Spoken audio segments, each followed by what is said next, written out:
Folktales, 6 programmes presented by Tony Arthur. Programme 4, Ghosts.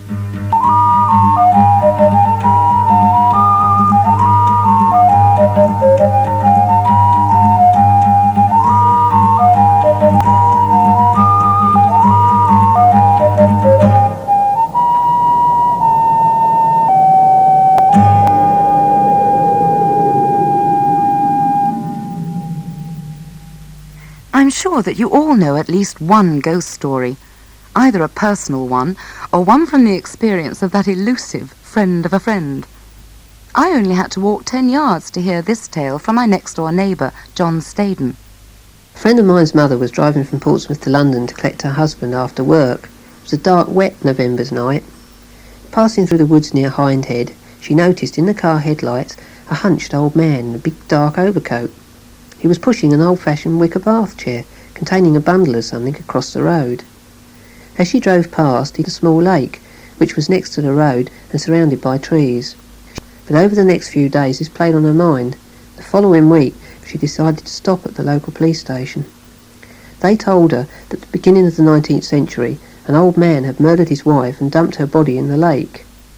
That apparition was the first one that this woman had seen, and it proved to be a turning point in her life. From then on, she began to develop her psychic powers and is now a very well-known clairvoyant and exorcist. A ghostly sighting such as this is typical of the hundreds of stories and incidents that psychic researchers set out to investigate each year in as scientific a manner as possible. The folklorist, on the other hand, is more interested in collecting the story than verifying the facts, as William Russell of Reading University explains. From the folklore point of view, one can sort of put ghost stories on a kind of spectrum from with truth at one end and fiction at the other.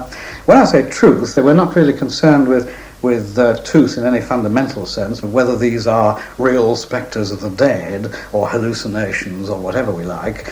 They are true in the sense that some particular person actually has reported having had some sort of experience of this kind, whereas at the other end you have an absolutely tall tale ghost story which is just told as what we call folk fiction, which is exactly like any other kind of fiction told to entertain. And nowhere do we find a richer mixture of fact and fantasy, truth and fiction, than in the story bag of the Irish tale-teller. And nowhere has belief in the world of the supernatural been more carefully thought out and organised than in Ireland. Their ghosts share a lot of characteristics with the fairies, or wee people, that we've talked about before. So considered in some parts to be the souls of the dead. These earthbound spirits are quite capable of upsetting life on the physical plane, as the endless stories of hauntings and poltergeists seem to prove. So, in order that the spirit wouldn't haunt people, he was given a suitable and happy send-off. This, of course, is what would happen at an Irish where the corpse would be the main guest of a rowdy knees-up, and where whiskey, food and music would flow freely. If in life the corpse had been a smoker, a lighted pipe or cigarette would be put between his lips, as he sat propped up in bed with food and drink laid out in front of him. All this would be for the surviving members of the community than for the benefit of the corpse. As in many other countries, Irish ghosts were obviously believed to carry on much the same in the next world as in this one. So it's easy to understand how people believed that a good fiddler would take his musical skills with him, as in this story about Big Pat from Donegal. He was a great fiddler and whiskey drinker, and was in constant demand to play at weddings, christenings and wakes. His story is told and played by Packy Byrne. So he was returning home one night from Hooley, and it came on a big downpour of rain, so we went into this vacant house on the side of the road. Now, it was always supposed that there was a ghost in this house. Everybody would run past it, not even look in towards it. So, but Big Pat did not believe in ghosts, and nothing could frighten him. And this was true about him, because he was really a hard man. Nothing could frighten him. So, he went in and he groped around, and he found a chair, and he sat down, left the fiddle on the floor beside him. And after a while, when his eyes got accustomed to the dark, he saw a figure sitting in another chair, straight on the other side of where the fire should be. So, Pat, being not a bit afraid, said, hello, is that a fiddle? This bloke had a little box on the floor beside him. It is. Why don't we have a tune? So, fair enough, Pat said to the stranger, well, I tune up my fiddle. So he did, and Pat liked the tune so much that he really fell in love with it. And he said, play it again. So the next time round, Pat joined in with him.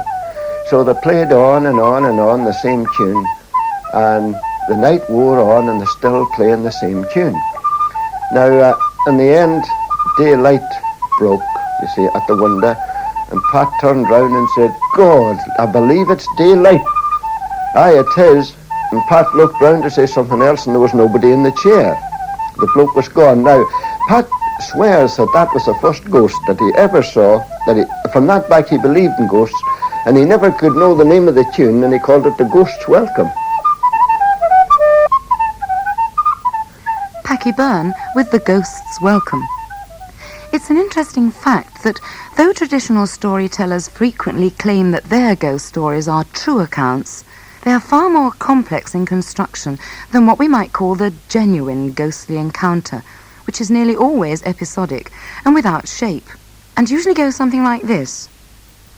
There was this woman that just walked right through the garden wall. And that's typical.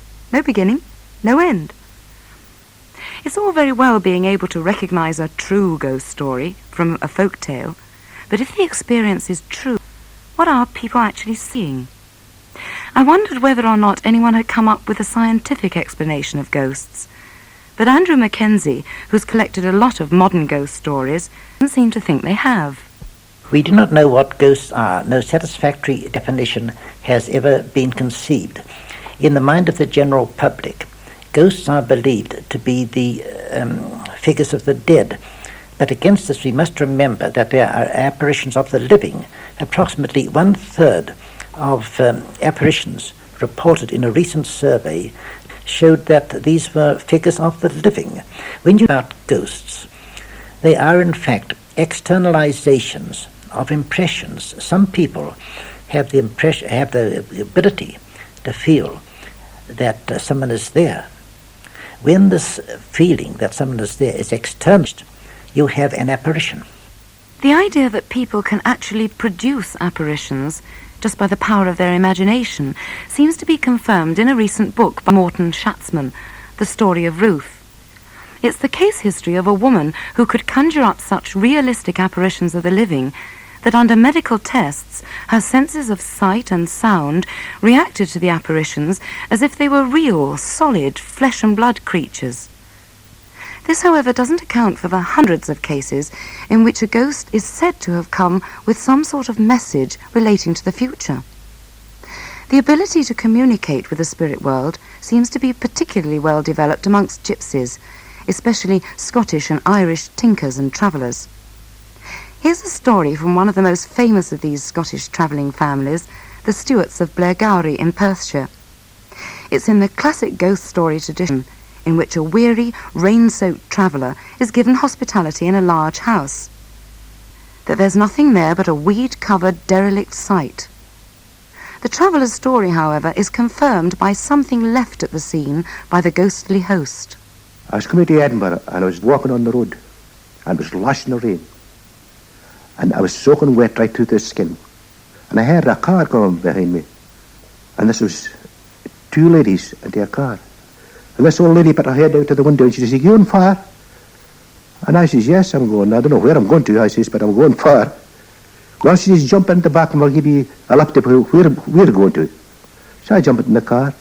Well, she says, "We stay about 2 miles up this road." And she says, "If you like," she says, "if you're hungry," she says, "you can come back in and get something to eat." So when they came up to the big gates, they turned in and she pumped her horn, you see. And this man come out of the gatehouse and he opened the gates. So I come out of the car and so I walked up after them and into this room. She says, "Will you take a drink first?" And I says, "Yes." She says, "What will you have?" Well, I says, I'm not a spirit drinker." I says, "I'll take a beer." So she gave me the beer, and when she was putting the glass down, Excuse me, I says, for looking at your hand. I says, that's a nice ring you've got. She says, isn't it? She says, I just got that, she says, about a couple of days ago. She says, took it off. She says, have a look at it. And I was looking at it, and she handed me the beer, you see, and I took the beer, and I put the ring on the mantelpiece, see, and I drank the beer and put it down. Well, I says, I must go now, I says, but I've a long way to go. Oh, yes, she says, you've a long way to go. But I went away, and I'm down to the gates, and I'm away along the road. I says, I'll get another stout into the pub up here, wee village. I went into the pub, and I got a bottle of stout. And I said to the man, I said, that's a very nice people along in that castle along there, that big house. What a big house, he says. I says, way back about 2 miles back the road. I says, a daughter and her mother and that stays in the house. And he started to laugh, you see. He says, you mean, he says, as you're going this way, he says, it's on your right-hand side. And I said, yes. He says, that's funny, he says. That house is down, he says, for about 5 years. It's impossible. And I started to argue with him, you know. All right, he said, I've got a car out here, come on. Went back. The gate was lying flat at the side of the road. Grass was growing everywhere. Up into the house. No doors in the house. Walked in. And he says, the stairs is there right enough, he says. There, the stairs. But walk up, he says, and you'll see, no one is in the house at all. I said, but I was in here about not an hour ago and got a drink. I said, wait a minute, I says. And I went over to the mantelpiece. I said, I left a ring here. The ring was lying on top of the mantelpiece. Alex Stewart first told me that story of the haunted house that wasn't there about 14 years ago, when we spent a rainy day sheltering in a caravan on a friend's farm in Perthshire. It was just one of the many tales of murders, body snatchings and ghosts that Alec told in his own inimitable style, with a straight face, swearing that every word was true, and I'm sure thoroughly delighting in the fact that he was scaring the living daylights out of me. Alec died recently, but of course his tales go on being told. Storytellers such as Alex Stewart and the ghost stories they tell have been around for thousands of years. In fact, the Greeks and Romans were quite familiar with the traditional chain-rattling ghost, you know, like Marley's ghost in A Christmas Carol, and also of the restless spirits trying to right previous wrongs before being laid to rest. Over the years, stories of ghosts and how to lay them to rest have tended to conform to certain patterns. William Russell again. Somebody dies and he's inconveniently